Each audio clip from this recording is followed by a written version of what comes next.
I bid you welcome. I welcome you to my house. Welcome to my house. Welcome to my home.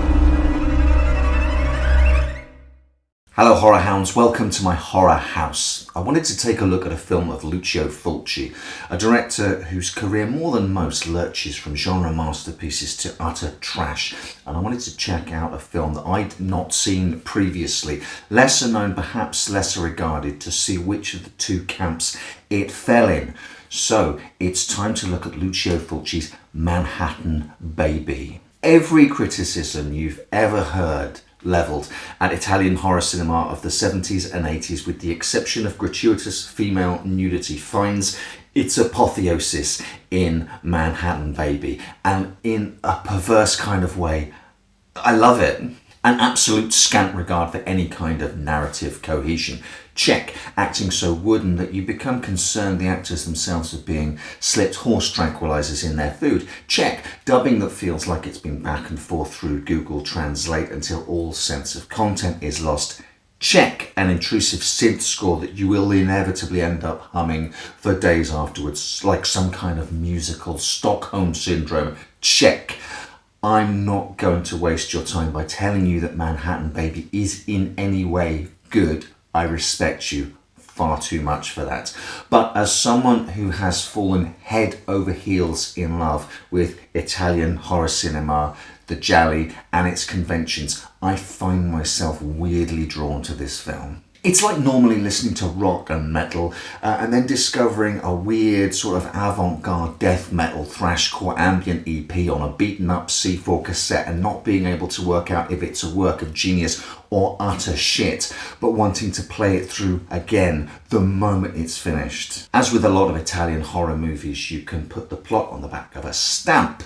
While in Egypt, an American archaeologist is struck blind whilst raiding a cursed tomb, and at the same time his daughter is given a strange amulet by a stranger. When the family returns home to Manhattan, the curse follows them, paving the way for a lot of what can accurately be described as random shit. Even the uninitiated know Fulci as the Eye Guy, and the film was due to be called L'Occhio del Mal, the evil eye, get it?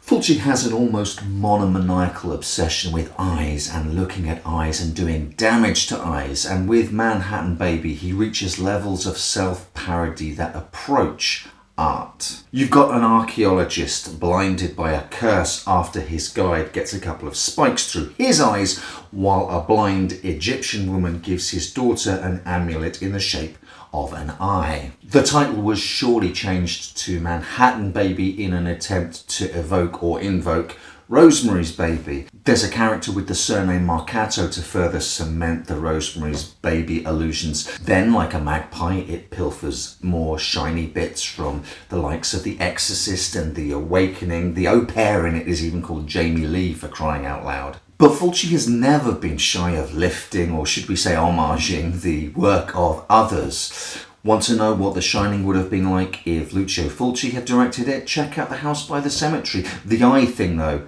that's all him. And in this film we are treated to so many extreme close-ups of eyes with the camera pushing in and pulling out.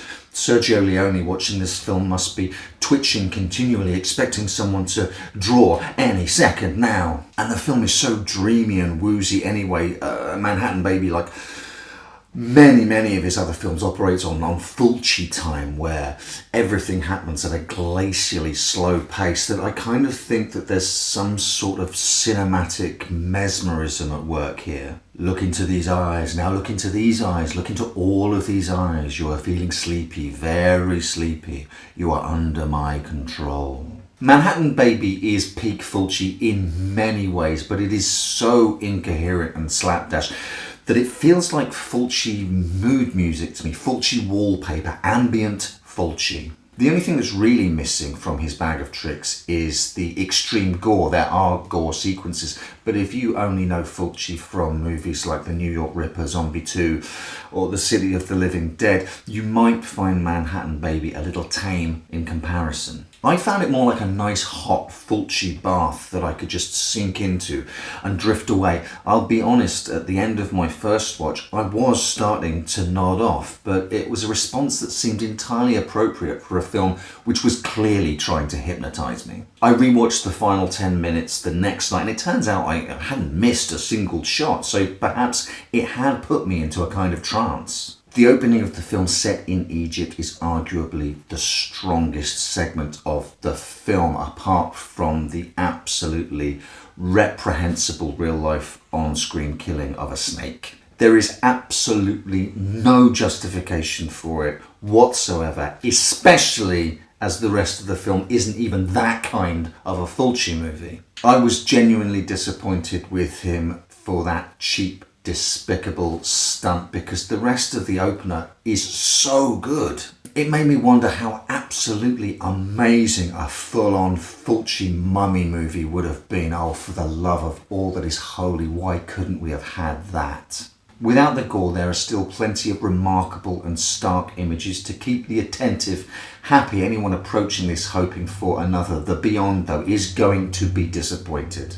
Fulci's moved from simple blues chord progression to freeform jazz, and I don't know enough about freeform jazz to know if it's exceptional or exceptionally awful. Like any punter, I only know what I like, and I like Manhattan Baby, even while acknowledging that the guy in charge may be playing all the wrong notes. I don't want this to come across as patronising in any way, but I feel from personal experience that Manhattan Baby might be best appreciated by people who have already immersed themselves somewhat in Italian horror cinema and know what they like. It perhaps shouldn't be anyone's first Fulci movie either. Basically, what I'm saying is it might be best to watch a clutch of films like this that are genuinely good before tackling one that might be bizarrely good or actually bad. You can see that I'm struggling here even now to decide whether to recommend this film or tell you it's trash. It's kind of both. Look, this is a film where a dude gets killed by a flock of stuffed birds. Not stuffed birds filmed to look like a real bird attack. He gets attacked and killed by stuffed birds. Objectively, Manhattan Baby is a bad film. It just appears that I've fallen under its spell.